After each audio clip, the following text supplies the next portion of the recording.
जय हिंद आप सभी को। आज मैं फिर से आप लोगों के बीच एक नया वीडियो के साथ, जिसमें क्षेत्रमिति गणित से संबंधित जितने भी महत्वपूर्ण सूत्र होते हैं वो सब को लेकर आपके इस वीडियो में आए हैं। जिसमें पिछले वीडियो में हमने एक आयत वर्ग के बारे में बेहतरीन जानकारी आपको दिए थे।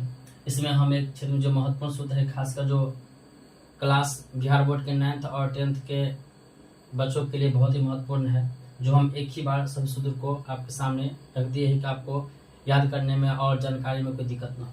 जिसमें देखिए, पहला जो है वर्ग का क्षेत्रफल जो भुजा स्क्वायर होता है, वर्ग का परिमाप 4 गुने भुजा है।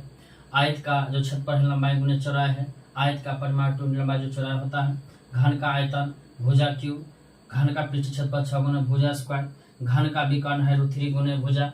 घनाभ का आयतन है लंबाई गुने चौड़ाई गुने ऊंचाई। इसको हम LBH यानी L से लेंथ, ब्रेथ और हाइट भी कह सकते हैं, LBH लिख दिए। और घनाभ का पृष्ठ क्षेत्रफल जो होता है 2 इंटू लंबाई गुने चौड़ाई प्लस चौड़ाई गुने ऊंचाई प्लस ऊंचाई गुने लंबाई, यानी इसको 2 इंटू LB जोड़ BH जोड़ HL भी कह सकते हैं। इसको हम इंग्लिश में भी लिख दिए हैं। उसके बाद घनाभ का जो विकर्ण होता है √अंडर लंब स्क्वायर प्लस आधार स्क्वायर ऊंचाई स्क्वायर, यानी कि लंबाई के स्क्वायर प्लस चौड़ाई के स्क्वायर और ऊंचाई के स्क्वायर कर सकते हैं। उसके बाद आपको है बेलन से संबंधित है, जो बेलन का आयतन है πr² h होता है। उसमें बेलन का जो वक्र पृष्ठ क्षेत्रफल 2πr होता है। बेलन का जो कुल पृष्ठ क्षेत्रफल होता है 2π × r+h होता है। और गोले का आयतन 4/3 πr³ होता है। गोले का पृष्ठ क्षेत्रफल 4πr² होता है।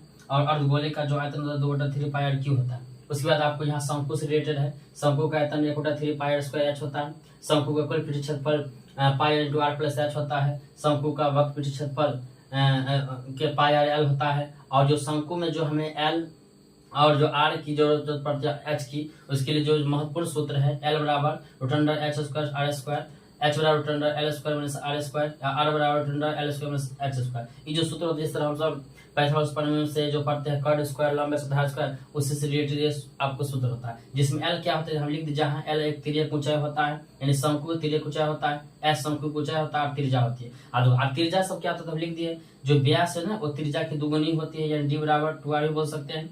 और त्रिज्या जो होती है व्यास की आधी होती है, यानी r बराबर d/2 होता है। उसके बाद जो पाई क्या है, एक यहाँ इसमें अधिकतर सूत्र में आपको पाई का यूज हुआ है। तो यहाँ पाई क्या, पाई एक अपरिमेय संख्या है। आपको पाई क्या है, एक अपरिमेय संख्या है। उसके बाद देखिए, इसमें जो पाई बराबर जो 22/7 या 3.14, यानी पाई का जो मान होता है 22/7 या 3.14 होता है। पाई क्या एक अपरिमेय संख्या है। उसके बाद आपको अर्धगोले का जो वक्र पृष्ठ क्षेत्रफल होता है 2πr² होता है। और अर्धगोले का जो कुल पृष्ठ क्षेत्रफल तो क्या होता है 3πr² होता है।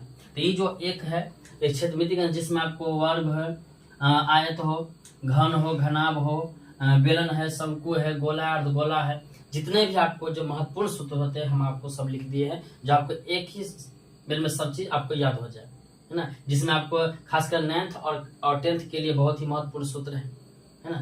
तो आप लोग इसको बढ़िया से आप नोट भी कर सकते हैं और याद कर सकते हैं, जिससे आपको कोई दिक्कत ना होगा, है ना।